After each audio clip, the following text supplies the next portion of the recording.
Hello and welcome to Conservative Coffee Hour. I'm Stanley Smith. Each week we take a look at the political landscape and ask, where is the voice of reason in all of this? At the same time, we hear we have much too much divisiveness and division in this country, that we need more unity and solidarity. Yet our system is designed to protect the very fact that everyone has a unique view and perspective. And because of that, we are going to naturally have voices of division, opposition, and of the minority view. But are any of these voices actually being heard? That is what most frustrates people today, no matter where they are on the political spectrum. The feeling that none of us are being heard and that our system is actually working against us. The U.S. Constitution calls for all voices to be heard. This is integral to our representational republic based on the premise of we the people. Recently I had the pleasure of attending a strategy meeting for the Chicago GOP held at Chicago's Union League Club. At the meeting, they laid out a strategy of supporting emerging candidates in Chicago and Cook County. At the meeting, someone asked, what do we tell people who voted for Governor Rauner and were so disappointed by his leadership? I thought, that's a very good question. The person asking the question described herself as a divisive person, and then went on to ask about abortion. She asked if we will be supporting pro-life candidates. I love divisive people, and these are questions we all need to be asking and be articulate about answering. We don't need to be clever or have the right answer to any of these questions, but we do need to hear the person asking the question and frame what is being said as a true reflection of the issue and topic. When I travel, people ask, what is up with your mayor here in Chicago, Mayor Lori Lightfoot? And that's also a good question. We can say she's a terrible person and a terrible leader, but is that really what is going on here? Is the answer to find somebody better and elect somebody else? Was that the problem with Governor Rauner? Was he just the wrong person at the wrong time? Would someone else really have had more success than him? I recently learned that Lori Lightfoot was not the preferred candidate of the Democrat Party here in the city of Chicago. They preferred candidate Tony Preckwinkle. Tony was endorsed by the teachers union and other machine politic entities and funders. Lori was not.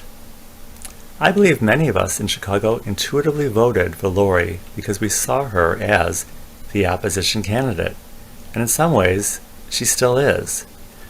Through this lens, we can see that because of this, in many ways, she has encountered incredible lack of support from the machine, and instead encountered many failures. This is similar to what happened to Governor Rauner. So is this telling us that we are electing terrible leaders? Or is it telling us something more about the underlying system? This is not a rhetorical question.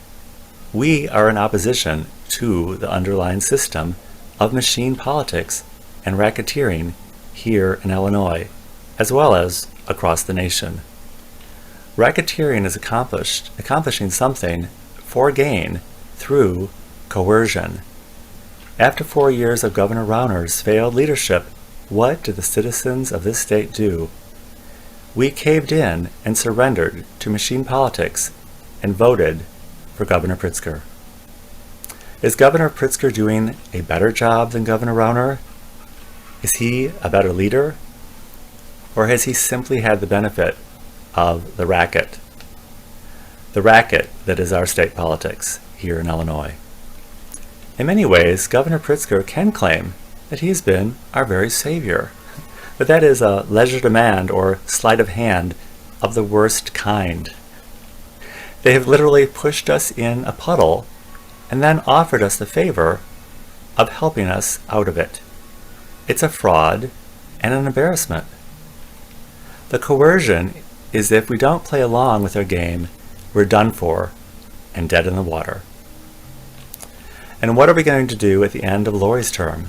Give up and vote for Tony Preckwinkle? Lori was elected because there's a strong opposition voice here in Chicago.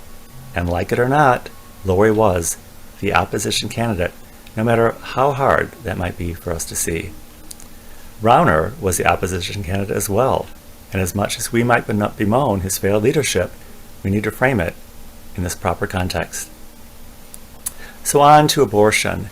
Here is a divisive topic, literally. And first, we must put this in a frame, and that frame is indeed that all life is sacred. And I don't want to be dismissive of that fact in any way. But politically, we are not talking about abortion or debating that issue. The Supreme Court's decision of Roe v. Wade, as I understand it, is a decision based on the right of privacy and not life. Pro-life or pro-choice, that's simply not there. We can't ask a candidate if they are pro-life or pro-choice because this is an absurdity, especially in light of the Constitution, because the Constitution is literally both pro-life and pro-choice.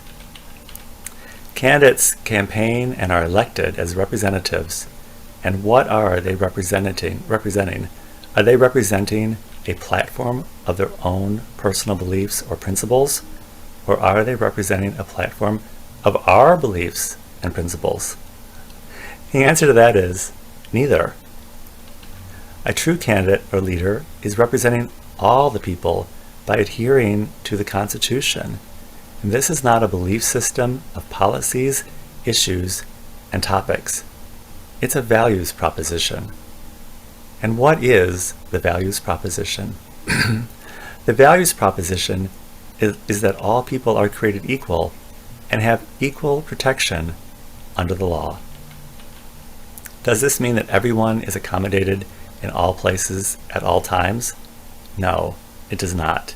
It means that the most people are accommodated in the most places at the most times. At the Union League Club, the Northside GOP mentioned near the end of the meeting that they are looking for a location for the next strategy meeting.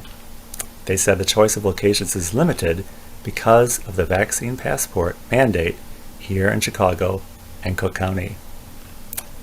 They casually mentioned that, of course, the Union League Club is under the vaccine passport restrictions, but they managed to create a workaround so that we could all be accommodated and meet here that evening. I was so struck by that because I hadn't even thought about that. I looked around the room of 50 or 60 people gathered there and thought how significant and telling this was. I assume that most of us in the room hadn't even given it a thought when we received and accepted the invitation. And why would we? We live in the United States of America. I appreciate the casual way the topic of vaccine passports or social passport systems was addressed, as if it was just a temporary blip of craziness that will all be over soon.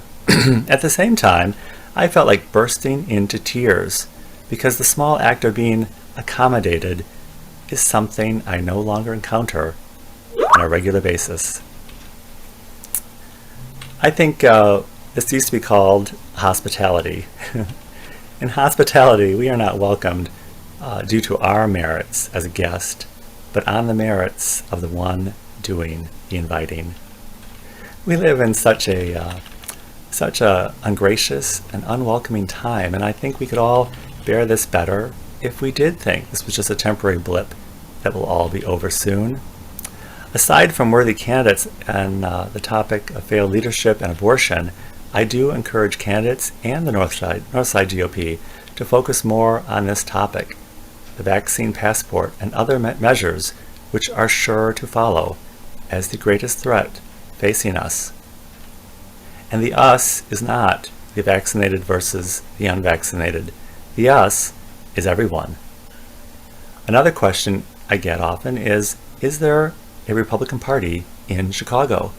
And the answer to that is yes. Yes, there is. Do we support and stand by former Governor Rauner and his record? Yes. Yes, we do. And are we pro-life and pro-choice? Yes. Yes, we are. If you would like to join us at Conservative Coffee Hour, I'll be happy to send you an invite. I'll include my email in the description of this video so I can do so. And I look forward to seeing you very, very soon.